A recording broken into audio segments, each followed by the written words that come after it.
Last लेक्चरला आपण काय बघितलं होतं तर एक्सरसाइज 1.2 मधला क्वेश्चन नंबर 1 आपण पाहिला होता. त्याचनंतर क्वेश्चन नंबर 2 पण पाहिला, लॉजिकल इक्विव्हॅलन्स. आणि आता आपण क्वेश्चन नंबर 3 पाहतोय. सेम क्वेश्चन आहेत, क्वेश्चन नंबर 1, 2 आणि 3 सेम आहेत, फक्त लास्टला आन्सर चेंज होतं. तर पहिल्यामध्ये आपण काय बघितलं तर construct the truth table. Second काय बघितला, ओके, इक्विव्हॅलन्स आहेत की नाही हे आपल्याला आयडेंटिफाय करायचे होते, तर ते आपण आयडेंटिफाय केलं. थर्ड मध्ये काय करायचं बघा, सेम क्वेश्चन काय सांगितलं आहे, examine whether each of the following statement, examine whether each of the following statement is tautology और अ कॉन्ट्राडिक्शन और अ कॉन्टिंजन्स. मग दिलेले जे काही स्टेटमेंट पॅटर्न आहे ते स्टेटमेंट पॅटर्न टोटोलॉजी आहे, कॉन्ट्राडिक्शन आहे या कॉन्टिंजन्सी आहे, हे आपल्याला काय करायचं आहे सांगायचं आहे. तर सेम जसं आपण याच्या अगोदर सॉल्व केलं त्याच पद्धतीनं सॉल्व करायचं. तर first examples, P and Q, P conjunction Q, bracket complete, implies in bracket Q or P. हे आपण सॉल्व करायचं. तर याच्यामध्ये आपल्याला solution firstly write down as it is, P okay and Q implies Q or P. तर याच्यामध्ये रोज किती येणार, कॉलम्स किती येणार हे आपण काय करायचं फर्स्ट डिसाइड करू. तर याच्यामध्ये स्टेटमेंट किती आहेत बघा, 1 2 दोन स्टेटमेंट म्हणजे 2 × 2 is equal to 4 number of rows. तसे नंबर ऑफ कॉलम्स याच्यामध्ये स्टेटमेंट किती आहे 2 प्लस कॉलमची संख्या काढतोय आपण. तर याच्यामध्ये कनेक्टिव्हिटीज कोणत्या आहेत, 1 2 3 तीन कनेक्टिव्हिटीज आहेत, म्हणजे इज इक्वल टू 5 कॉलम्स येते. काय आहे तिथं 5 कॉलम्स याच्यामध्ये येणार आहे, हे लक्षात घ्यायचं. म्हणजे 4 रोज अँड 5 कॉलम्स. तर आपण काय करूया, एक्झाम्पल सॉल्व करूया. Okay, first P Q, okay, P and Q.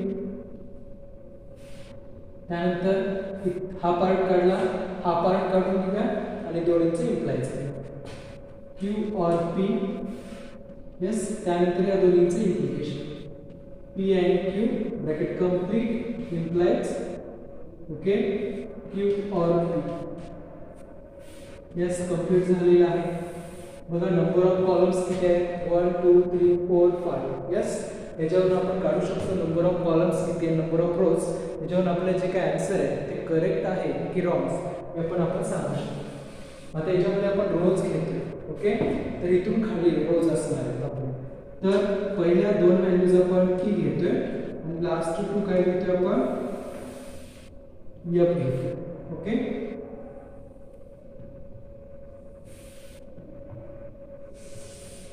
तर सॉल्व करा एक्झाम्पल्स. मग सर्वांना रूल्स माहिती आहेत.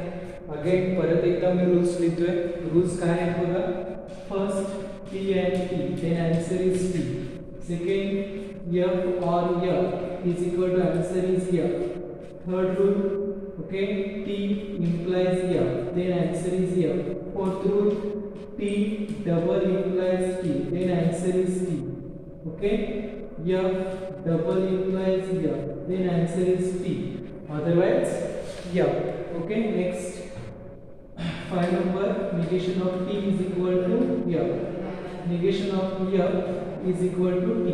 म्हणजे T चं निगेशन F येतं, F चं निगेशन T येतं. हे 5 रूल जर तुम्हाला माहित असेल तर कोणत्याही प्रकारचं तुम्हाला एक्झाम्पल सॉल्व करता येतं, हे लक्षात घ्यायचं. तर आपण पुढे जायचं आहे.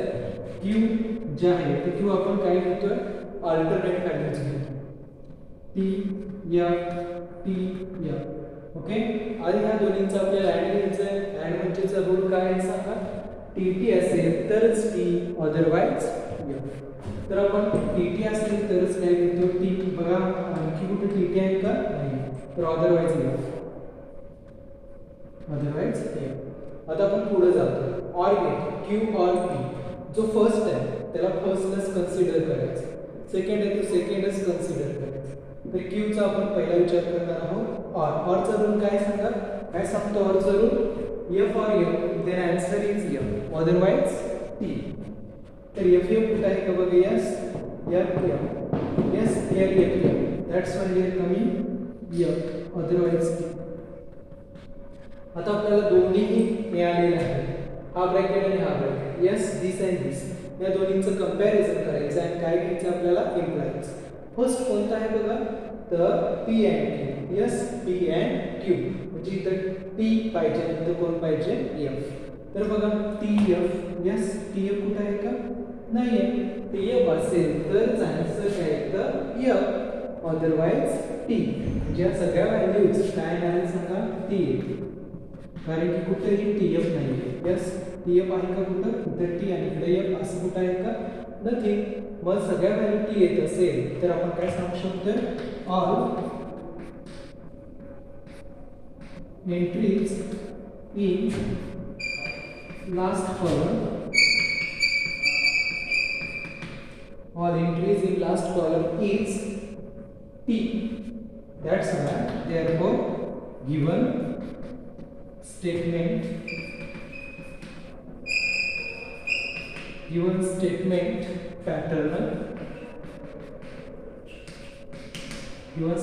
pattern is which type, tautology, contradiction या contingency. yes, all T आलं तर काय सांगायचं आहे, tautology. तर आपण सांगू शकतोय दिलेलं स्टेटमेंट पॅटर्न काय, टोटोलॉजी आहे. ओके, 3 मार्क्ससाठी बोर्ड एक्झामला हे एक्झाम्पल या टाईपचं तुम्हाला विचारलं जाऊ शकतं. नेक्स्ट आपण क्वेश्चन काय करतोय, सॉल्व्ह करतोय सेकंड क्वेश्चन. तर सेकंड क्वेश्चन हा आहे, तर हा आपण काय करायचं, सॉल्व्ह करून घेऊया. तर ह्याच्यामध्ये तुम्हाला पाहायला मिळेल 3 स्टेटमेंट आहेत, पी, क्यू आणि आर. ओके, सोल्यूशन फर्स्टली मी ॲज इट इज लिहितोय, negation P implies q and p and r. yes, तर ह्याच्यामध्ये आपल्याला 3 स्टेटमेंट आहेत, p, q आणि r. म्हणजे नंबर ऑफ रोज किती असणार सांगा, 3 स्टेटमेंट असेल तर 2 × 2 × 2 इज इक्वल टू 8. 2 स्टेटमेंट असेल तर 2 × 2. 3 स्टेटमेंट असेल तर 2 × 2 × 2, 3 times multiplication.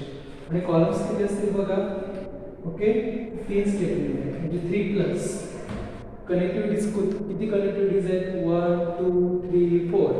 Okay, plus 4 is equal to 7. Number of columns किती असणार आहेत, 7. आणि नंबर ऑफ रोज किती असणार आहेत, तर 8 असणार आहे. सोल्युशन, तर फर्स्ट आपण लिहितोय p, सेकंड आपण घेतोय q. नेक्स्ट निगेशन काय घेऊ शकताय, r घेऊ शकताय, निगेशन p. आणि त्यानंतर कारण की r हे तिसरा स्टेटमेंट आहे, त्यानंतर p काय घेऊ शकताय, this negation p implies q. Okay, परत पुढे जावा, ठीक आहे, p and r last column this statement आहे पॅटर्न. म्हणजे फर्स्ट आपण एवढं काढलं, त्यानंतर हा थोडा थोडा पार्ट केला आणि आता टोटल हे पूर्ण स्टेटमेंट आपल्याला काय करायचं आहे, काढायचं आहे. तर आपण थोडं negation p implies q and p and r. Okay, तर बघा आपल्याकडं 1 2 3 4 5 6 7 कॉलम्स आलेले आहेत, 8 रोज. ओके, नेक्स्ट लाइन आपण सॉल्व करूया. Okay, 4 time t, 4 time t, 4 time f.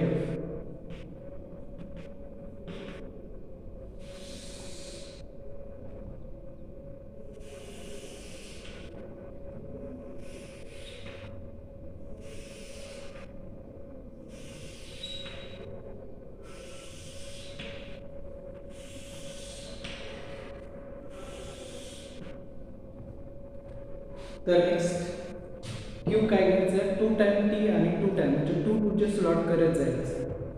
2 time T 2 time F, T T F F. Okay, next R जो आहे तो काय करायचा आपल्याला, अल्टरनेट घेत जायचं. म्हणजेच टी एफ टी एफ असे अल्टरनेट व्हॅल्यूज आपण काय करायचे घ्यायचे आहेत आर. त्यानंतर आपण थोडंसं पुढे जायचं आहे, निगेशन पी घ्यायचं आहे. निगेशन काय घ्यायचं आहे पी. तर निगेशन पी घेत असताना पीचं कंपॅरिझन करा. जिथं जिथं टी असेल तिथं काय टाका एफ, आणि एफ असेल तिथं काय टाका टी टाकायचं. म्हणजे ट्रू असेल तर फॉल्स, फॉल्स असेल तर true. T then F. Okay, T then F, T then F, T then F, F then T T T T.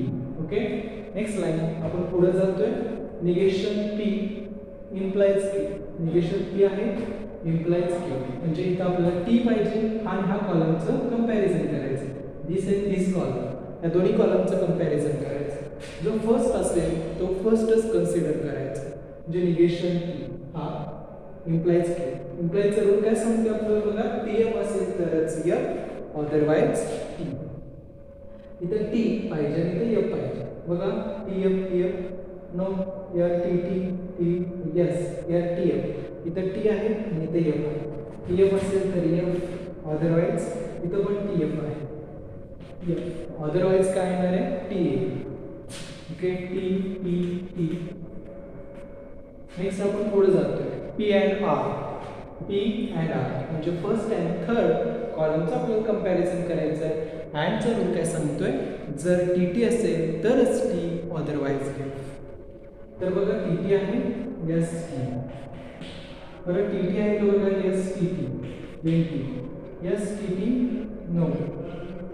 Okay, कुठंच टी टी नाही, फक्त दोनच ठिकाणी टी टी आहे. कुठं कुठं टी टी, याला असं टी टी नाही. परत कुठं टी नाही आहे, कुठं पण टी टी टी नाही आहे, अदरवाइज टी.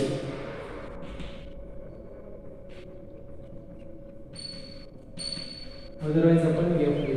आता ह्या दोन कॉलमचं आपल्याला काय घ्यायचं आहे अँड. अँडचा रूल काय, टी टी असेल तरच टी, अदरवाइज एफ. बघा इथे टी टी आहे टी, परत टी टी आहे टी, अगेन कुठेही टी टी नाही, अदरवाइज एफ. ओके, जर हे पाहिलं आपण तर all entries in last columns are काय, थोड्या टी आलेल्या आहेत, थोड्या एफ आलेल्या आहेत. जर असं असेल तर आपण काय सांगू शकतोय, given statement pattern is contingence. कसं असणार आहे कॉन्टेंजन्स, म्हणजे the combination of values true or false. दोन्ही व्हॅल्यूज ह्याच्यामध्ये काय होणार आहेत तर येणार आहेत. काही ट्रू येतील, काही काय येणार आहेत तर फॉल्स येणार आहेत, हे लक्षात घ्यायचं. तर अशा पद्धतीने आपण सेकंड एक्झाम्पल्स पाहिलेले आहेत. आता नेक्स्ट एक्झाम्पल आपण काय करतोय तर पाहतोय third question. Now look here, solution.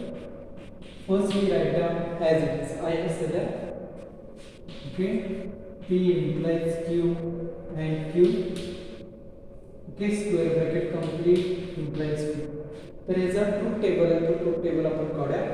1 2 म्हणजे दोन रोज, म्हणजे दोन स्टेटमेंट म्हणजे 4 rows. Okay, connectivity is 1 2 3, 3 + 2 5 columns. तर फर्स्ट आपण P घेतोय, सेकंड कोण घेतोय Q. नेक्स्ट जर निगेशन कोण असेल तर निगेशन घ्यायचं, निगेशन नाही आपल्याला. तर आपण हे एवढा, त्यानंतर पूर्ण, त्यानंतर ट्रू, अशा 3 स्लॉटमध्ये आपण काय करतोय सॉल्व्ह करतोय. तर फर्स्ट आपण काय करणार आहे, P इम्प्लाइज Q. परत पुढे जातोय, P implies Q and Q. Next पूर्ण टोटल घेतोय आपण, P implies Q and Q, याला implies Q. Yes, okay, 2 time T, 2 time F. Okay, मग सर्वांमध्ये आपण Qच्या व्हॅल्यूज काय घेतो, अल्टरनेट घेतो.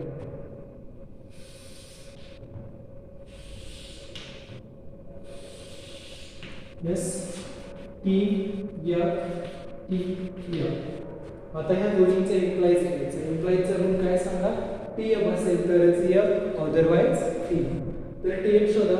यस, इथे टी एफ आहे, टी एफ. अदरवाइज बघा टी एफ कुठं आहे का, नाही आहे, तर अदरवाइज टी. आता ह्या दोन्हींचा ऍड करायचं, दिस ब्रॅकेट अँड ही, म्हणजे हा पहिला हा दुसरा. अँडचा रूल काय आहे, दोन्हीकडे काय पाहिजे, टी टी पाहिजे. दोन्हीकडे जर टी असेल तरच काय आन्सर येणार आहे, टी.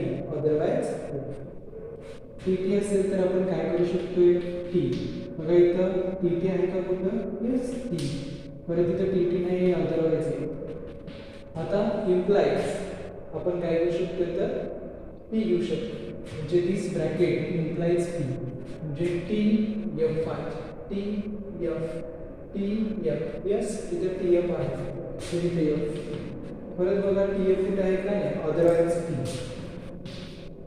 टी म्हणजे व्हॅल्यू मिक्स झालेली आहे, त्यामुळे गिव्हन स्टेटमेंट पॅटर्न इज आपण काय सांगू शकतोय, कॉन्टेंजन्सी. कोणत्या प्रकारचा आहे, कॉन्टेंजन्सी. मॅथ्सचं काय लिहायचं, all entries in the last columns are true or false.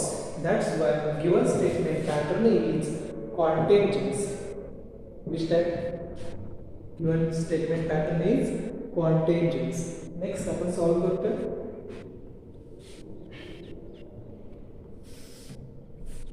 Solution.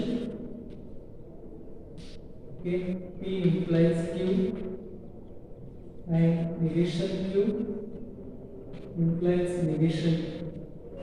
Same this type example आहे, ज्यामध्ये पण दोनच स्टेटमेंट आहेत, पी क्यू. हे लक्षात घ्यायचं आहे. दॅट्स वाय आपण काय करूया, तर सॉल्व करूया. आन्सर काय आहे बघा, सोल्युशन मध्ये फर्स्ट लिहिला पी, सेकंड लिहिला क्यू, थर्ड निगेशन पी आहे, negation P, negation Q,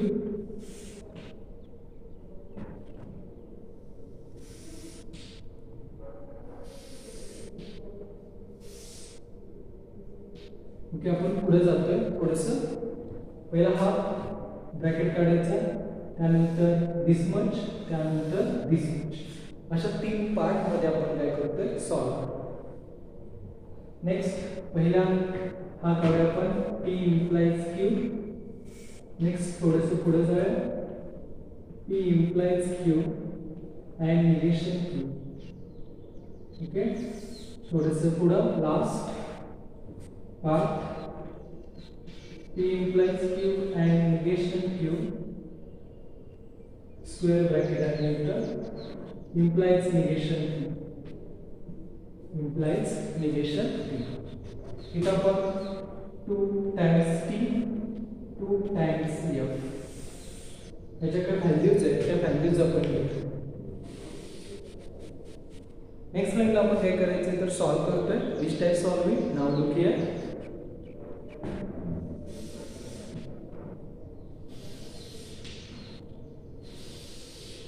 okay, T F अशा व्हॅल्यूज आपण काय करतोय, तर घेतोय.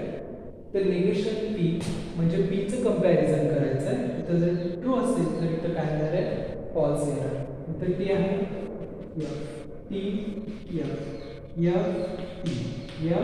T yes. क्यूचं टी असेल तर एफ असेल तर टी असेल तर एफ असेल तर टी. आता दोन्हींचं काय घ्यायचं आपल्याला, इम्प्लाइज घ्यायचं आहे. इम्प्लाइजचा रूल काय सांगतोय बघा, इम्प्लाइज टी एफ असेल तर एफ, अदरवाइज टी. तर आपल्याला पी इम्प्लाइज क्यू घ्यायचं आहे, म्हणजे पी आणि क्यूचं कंपॅरिझन आपल्याला काय करावं लागणार आहे, हे लक्षात घ्यायचं. जर टी टी असेल तर नाही चालणार, टी एफ पाहिजे. टी एफ असेल तर एफ. बघा टी एफ कुठे आहे का नाही, अदरवाइज काय येणार आहे, T, otherwise T. Next line आपण पुढे जाऊया, दिस ब्रॅकेट अँड निगेशन क्यू, म्हणजे हा आणि त्यानंतर निगेशन क्यू कोणते बघा, हा. म्हणजे ह्या दोन्हींचं आपल्याला काय घ्यायचं आहे, अँड घ्यायचं आहे. अँडचा रूल काय सांगतोय, जर टी टी असेल तरच टी, अदरवाइज एफ. बघा टी टी आहे का कुठं, yes T T, yes here T T. T T इथं असेल तर आपण टी लिहू शकतोय, अदरवाइज एफ. आता नेक्स्ट लाईनला दिस ब्रॅकेट इम्प्लाइज निगेशन एफ, म्हणजे हा ब्रॅकेट म्हणजे इथं टी आणि इकडे एफ पाहिजे, निगेशन टी. म्हणजे आपण दिस अँड दिस या दोन्हीचं कंपॅरिझन करणार आहोत. तर इकडे टी आणि इकडे एफ. बघा टी कुठे आहे, यस टी एफ आहे का नाही, म्हणजे कुठंच नाही आहे. इकडे टी आणि इकडे एफ आहे का, नाही आहे. तर इकडे टी आणि इकडे एफ नाही आहे, तर अदरवाईज सगळ्या व्हॅल्यूज कशा येतील टी येईल. ओके, ज्या काही व्हॅल्यूज येणार आहेत त्या व्हॅल्यूज टी. आन्सर आपण कसं सांगणार आहे, all entries in last columns are T. That's why given statement pattern is काय सांगायचं, टोटोलॉजी. टी आले की टोटोलॉजी, एफ आले की कॉन्ट्रडिक्शन आणि मिक्स आल्या तर काय सांगायचं, कॉन्टेंजन्सी. अगेन टी आलं तर टोटोलॉजी, एफ आलं तर कॉन्ट्रडिक्शन आणि मिक्स आलं तर कॉन्टेंजन्सी. ओके, ह्या टाईप्समधला क्वेश्चन समजला. सर्व एक्झाम्पल्स आपण ह्याच टाईपमध्ये काय करायचे, सोडवायचे. तर ह्या एक्झरसाइजमध्ये टोटली आपल्याला ट्रूथ टेबल काढायचं आणि बोर्ड एक्झामला 3 मार्क्सला तुम्हाला एक्झाम्पल्स 100% येतं, हे लक्षात घ्यायचं. कन्स्ट्रक्ट द ट्रूथ टेबल या equivalence. Okay, identify the equivalence या construct the truth table and examine whether given statement pattern is tautology, contradiction या कॉन्टिंजन्सी असं तुम्हाला विचारलं जातं. Okay, thank you.